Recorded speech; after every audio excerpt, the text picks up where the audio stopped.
दोस्तों नमस्कार, मैं जितेंद्र कुमार। आप देख रहे हैं आपका अपना YouTube channel all in one study point. साथियों, प्रतिशत चैप्टर चल रहा है और उसमें से हम आपके लिए नया क्वेश्चन लाए हैं। क्वेश्चन नंबर 1 है जिसमें लिखा हुआ है 33.33% का 44.44 का प्रतिशत का 37.5% का 216 बराबर क्वेश्चन मार्क। कहने का मतलब है इसको अगर हम हल करेंगे तो इसका मान कितना आएगा। देखते हैं। आपको पता होना चाहिए का मतलब होता है गुणा। का मतलब क्या है? गुणा। ठीक है, तो हल करते हैं इस क्वेश्चन को। देखता हूँ 33 पहले इधर समझते हैं। आपको पता होना चाहिए 1/3 का मतलब क्या होता है? 0.33। ठीक है, तो हम इसको लिख सकते हैं 33.33 को 33 सही और 0.33 की जगह क्या लिख सकते हैं? 1/3। तो हम इसको लिख सकते हैं 33 सही 1/3%। उसके बाद 44.44 को हल करते हैं और का मतलब क्या होता है? गुणा। ठीक है, अब इसको कैसे हल करेंगे? आपको पता होना चाहिए कि 1/9 का मान होता है 0.111 ... ऐसे। जब इसको हल करेंगे तो ये मान इस प्रकार कुछ आएगा। यदि हम 11 सही 1/9 को लिखें इसी तरीके से तो क्या होगा? इसका मान होता है 11.1111 इस तरीके से। अब हम इसे 1 को लिखें आगे और या फिर ना लिखें, या 11.11 लिख सकते हैं। अब देखते हैं, यदि 11.1/9% हम लिख लें तो हम इसको 11.11% भी लिख सकते हैं। अब यहाँ पर समझना है, यदि हम इसको 4 से गुणा कर दें तो ये क्या हो जाएगा? यदि हम 4 से गुणा कर दें तो इसका मान हो जाएगा 11 चक्कू 44.44। ठीक है, अब देखने वाली बात ये है, हमें पता है कि 11 से 1/9% की जो भिन्न होती है उसका मान कितना होता है? 1/9। और हमने यहाँ पर गुणा कितने से की है? 4 से। इसका मान ये होता है और हमने इधर गुणा 4 से कर दी तो ये मान आ गया।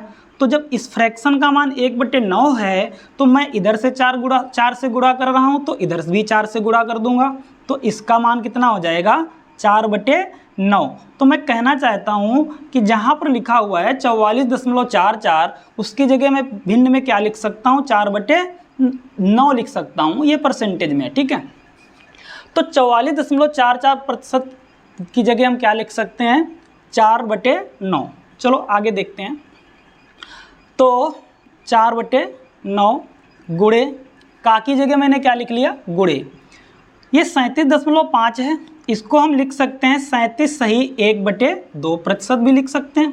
37.5% है तो इसे हम 37.5% कह सकते हैं। और 37.5% की भिन्न आपको हम पढ़ा चुके हैं, कितनी होती है? 3/8। तो मैं इसकी जगह क्या लिख सकता हूँ? 3/8। और का जहाँ लिखा होता है वहाँ पर क्या मैं लगा रहा हूँ? गुणे का निशान लगा रहा हूँ, गुणे 216। ठीक है,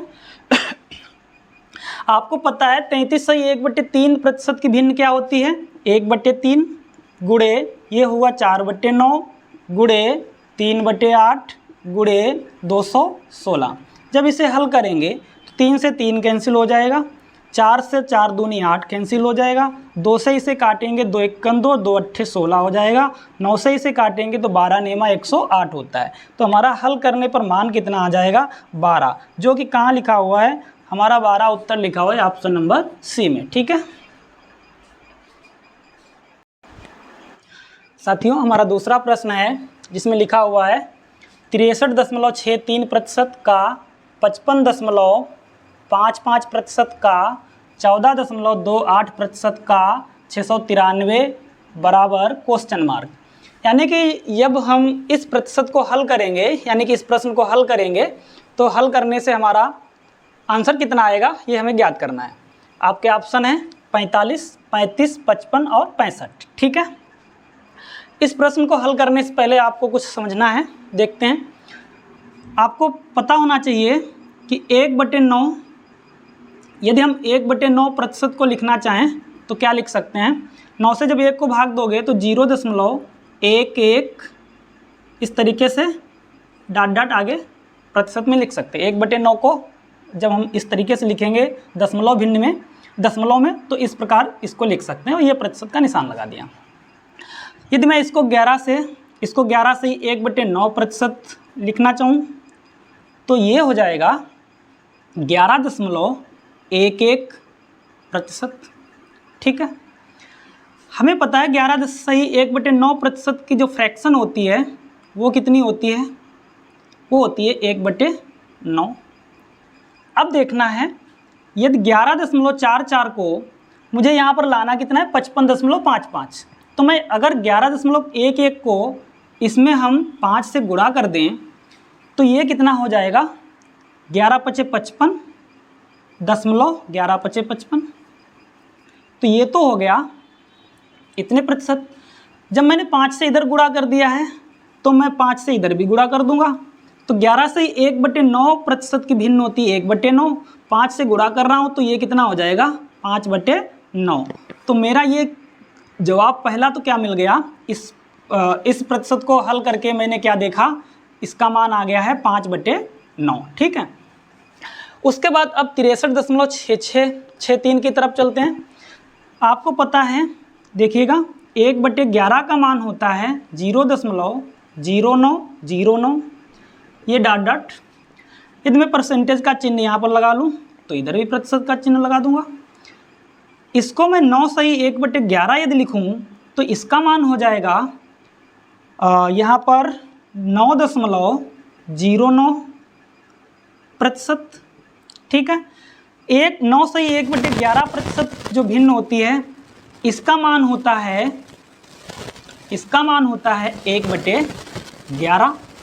ठीक है, चलो यहाँ ना दिख रहा हो तो आगे देखिए, इधर देखिएगा 9 से 1/11% का मान, इसका मान जो होता है भिन्न में वो होता है 1/11। अब थोड़ा सा समझना है कि 9.09 जो आया हुआ है, यदि मैं इसको यहाँ पर मुझे क्या लाना है 63.63, यदि मैं इसको 7 से गुणा कर दूँ तो 7 नेमा कितना हो जाएगा 63 और 7 नेमा 63, ये कुछ इस प्रकार से लिखा मिल जाएगा। यानी कि 63.63 जो लिखा हुआ है, तो मैं इसकी जगह ये लाया हूँ तो मैंने यहाँ क्या किया 7 से गुणा की है। मुझे पता है 9 सही 1/11% की जो भिन्न होती इसकी भिन्न होती 1/11 होती है। जब मैंने 7 से इधर गुणा कर दिया तो मैं 7 से इधर भी गुणा कर दूंगा, तो ये मान कितना हो जाएगा 7/11। कहने का मतलब है 63.63 की जगह मैं क्या लिख सकता हूँ 7/11 लिख सकता हूँ। ठीक है, अगला पॉइंट समझना है। अब क्या है 14.28 है।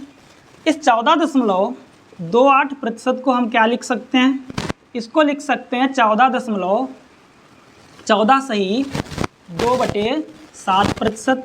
क्यों, जब 2/7 को आप दशमलव में लिखेंगे तो उसका मान कितना आएगा 0.28 आएगा, और ये 14। ठीक है, तो इसको हम 14.2/7% भी लिख सकते हैं। और आपको पता है 14 सही 2/7% की जो फ्रैक्शन होती है वो कितनी होती है 1/7। अब इन्हीं मानों को हमको इस सवाल में रखना है। तो जहाँ 63.63 लिखा हुआ है वहाँ हम क्या लिख सकते हैं 7/11। का है, का की जगह क्या लिखेंगे गुणे का निशान। 55.55 की जगह क्या लिखना है 5/9, 5/9। का की जगह क्या लिखना है गुणे का निशान। और 14.28 इसका मतलब है 14 सही 2/7, और इसकी जगह क्या लिखना है 1/7, और ये कितना है 693। ठीक है, इसको हल करेंगे 7 से 7 कैंसिल हो जाएगा। 11 से देखते हैं इसे, 11 छंगा 66, यहाँ 3 बचा और 33 हुआ, 11 तियाँ 33। 9 से काटेंगे 9 सते 63 और 7 5 की गुणा करेंगे तो 7 5 35। ये हमारा जवाब हो जाएगा, जो कहाँ लिखा हुआ है ऑप्शन नंबर बी में।